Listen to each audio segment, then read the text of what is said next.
अशी मस्त तिखट झणझणीत आणि अस्सल तरीदार चविष्ट मिसळ पाव. नमस्कार मंडळी, मी वनिता, रेसिपी विथ वनिता या चॅनेलवर तुमचे मनापासून खूप खूप स्वागत आहे. तर आज मी बनवणार आहे मिसळ पाव. तर रेसिपीला सुरुवात करते. इथे वाटाणे घेतलेले आहे शिजून, एक कांदा घेतलेला आहे उभा चिरून आणि अर्धी वाटी खोबऱ्याची किसून घेतलेली आहे. आता आपल्याला पहिले काय करायचं आहे, मसाला बनवायचा आहे. तर मसाल्यासाठी आपल्याला खोबरं पहिले भाजून घ्यायचं आहे, छानपैकी ब्राऊन करून घ्यायचा आहे.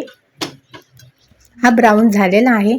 आता मी हा एका बाउलमध्ये काढून घेते आणि त्याच्यानंतर थोडंसं तेल घेऊन आपल्याला कांदा पण हा भाजून घ्यायचा आहे, छानपैकी ब्राऊन करून घ्यायचा आहे.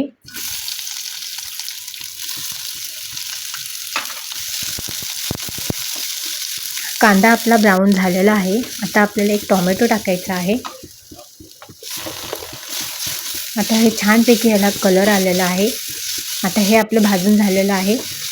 आता कांदा टोमॅटो आपण हा मिक्सरच्या भांड्यात घेऊ आणि किसलेलं खोबरं भाजून घेतलेले ते सुद्धा याच्यामध्ये घेऊ.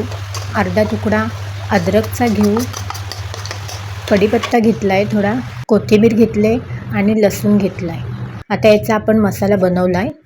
आता हा मसाला आपल्याला डायरेक्ट तेलामध्ये टाकायचा आहे.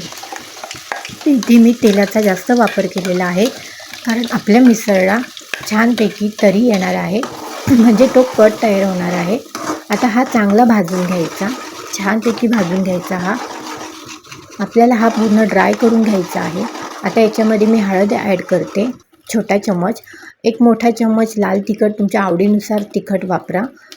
आणि मी किचन किंग मसाला वापरलेला आहे, बाकी कोणते मसाले वापरलेले नाही. आता हे छानपैकी मिक्स करून घ्यायचे. आता आपली ही ग्रेव्ही पातळ येते, हिला पूर्ण आपण ड्राय करून घेणार आहोत.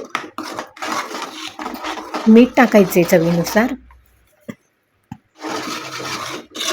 आता आपण याच्यावर काय करणार आहे, झाकण ठेवणार आहे थोडा वेळ, म्हणजे आपली ग्रेव्ही छानपैकी ड्राय होईल. आणि गॅस मिडियम ठेवायचा आहे. हे बघा आता छानपैकी ड्राय झालेलं आहे. तेल कसं सुटलंय बघा ग्रेव्हीला. आता हे शिजवलेले वाटाणे त्याच्यामध्ये टाकून घेणार आहोत आपण. आणि मिक्सरच्या भांड्यामध्ये जो मसाला राहिलेला असतो त्यात थोडं पाणी टाकून ते सुद्धा याच्यामध्ये ॲड करणार आहोत. तुम्हाला मिसळ किती लागणार आहे तसं पाणी तुम्ही ॲड करा. आपल्या मिसळला कसं तरी आलेली आहे बघा तुम्ही. हे बघा आपली मिसळ तयार झालेली आहे आणि हा कट तयार झालेला आहे, तो एका बाउलमध्ये काढून घ्या. अशी मस्त तिखट झणझणीत आणि अस्सल तरीदार मिसळ तयार झालेली आहे. तर ही रेसिपी तुम्हाला आवडली असेल तर तुम्ही एकदा ट्राय करा आणि माझ्या व्हिडिओला लाईक करा, शेअर करा आणि सबस्क्राईब करा आणि बेल आयकनचं बटन प्रेस करायला विसरू नका. धन्यवाद. अशा छान छान व्हिडिओ बघत राहा. भेटूया पुढच्या व्हिडिओमध्ये.